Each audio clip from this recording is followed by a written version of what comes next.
ಹಿಂದಿ ಹೇರಿಕೆ ಆಗ್ತಿದೆ. ಹಿಂದಿ ಭಾಷಾ ಹೇರಿಕೆಯಿಂದಲೇ ಮಕ್ಕಳು ಹಿಂದುಳಿಯುತ್ತಿದ್ದಾರೆ ಅಂತ ಕನ್ನಡ ಪರ ಸಂಘಟನೆಗಳು ಆಕ್ರೋಶ ಹೊರಹಾಕಿದ್ವು. ಎಸ್ಎಸ್ಎಲ್ಸಿ ವಿದ್ಯಾರ್ಥಿಗಳಿಗೆ ಹಿಂದಿ ಪರೀಕ್ಷೆ ನಡೆಸಬಾರದು ಅಂತ ವಾರ್ನಿಂಗ್ ಕೊಟ್ಟಿದ್ರು.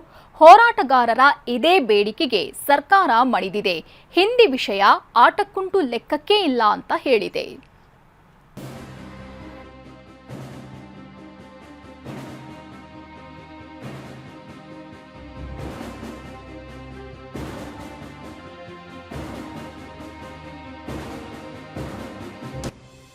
ಎಸ್ಎಸ್ಎಲ್ಸಿ ಮಕ್ಕಳಿಗೆ ಹಿಂದಿ ಭಾಷೆ ಕಡ್ಡಾಯವಲ್ಲ.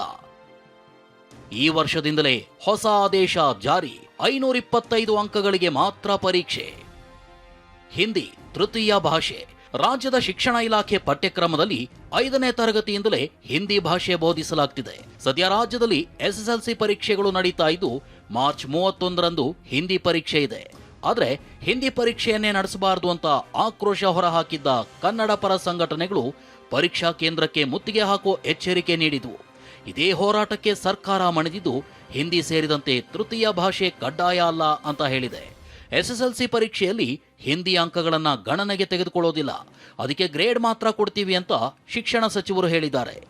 ಈ ವರ್ಷದಿಂದ ಮತ್ತೆ ಫರ್ದರ್ ನಾವು ಮುಂದೆ ಚೇಂಜ್ ಮಾಡ್ತೀವಿ, ಯಾಕೆಂದ್ರೆ ಇದು ಪಾಲಿಸಿ ಬರಬೇಕಾಗುತ್ತೆ.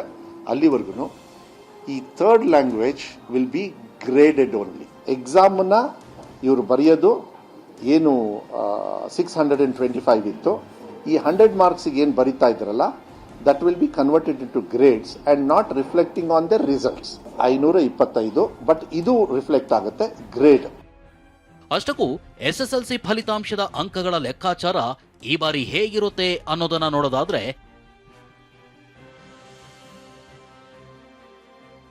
ಮಾತೃಭಾಷೆಯಾಗಿರೋ ಕನ್ನಡಕ್ಕೆ 125 ಅಂಕ ಇದ್ದು, ದ್ವಿತೀಯ ಭಾಷೆ ಆಗಿರೋ ಇಂಗ್ಲಿಷ್ಗೆ 100 ಅಂಕ ಇದೆ. ಇನ್ನು ಗಣಿತ ವಿಷಯಕ್ಕೆ 100 ಇದ್ರೆ, ವಿಜ್ಞಾನ ವಿಷಯಕ್ಕೂ 100 ಅಂಕ ಇದೆ.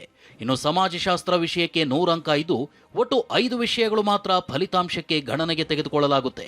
ಹೀಗಾಗಿ 525 ಅಂಕಗಳನ್ನು ಮಾತ್ರ ಈ ಬಾರಿ ಪರಿಗಣನೆಗೆ ತೆಗೆದುಕೊಳ್ಳಲಾಗುತ್ತೆ. ಒಂದು ವಿಷಯಕ್ಕೆ 33 ಅಂಕಗಳಂತೆ ಒಟ್ಟು 165 ಮಾರ್ಕ್ಸ್ ಬಂದ್ರೆ ಸಾಕು, ಎಸ್ಎಸ್ಎಲ್ಸಿ ಪಾಸ್ ಆಗಬಹುದು. ಸರ್ಕಾರದ ನಿರ್ಧಾರವನ್ನ ಕನ್ನಡ ಪರ ಸಂಘಟನೆಗಳು ಸ್ವಾಗತಿಸಿವೆ. ಸರ್ಕಾರಕ್ಕೆ ಅಭಿನಂದನೆಯನ್ನೂ ಸಲ್ಲಿಸಿದ್ದಾರೆ.